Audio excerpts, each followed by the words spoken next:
Hello everyone, my name's Al, this is Metal Mining. In this video, I've just done a repair on my battery charger. I didn't record the repair, I forgot. I have put some little pictures in. It's going to be a quick little short video. The fault that I had with it were these three capacitors, 105k 400 volt, where it wouldn't charge at all.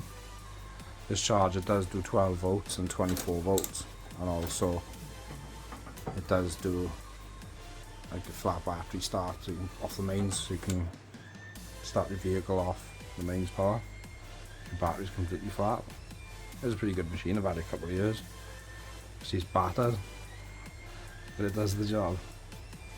So if this video can help you out, if you have a similar issue, it's worth checking these capacitors rather than replacing the machine. You can fix it.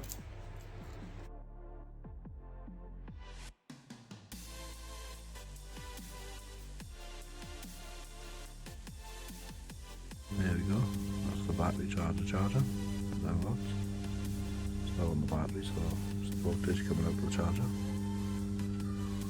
If you like this sort of stuff, don't forget to give me a like and subscribe, and I'll see you on the next one. Thanks for watching.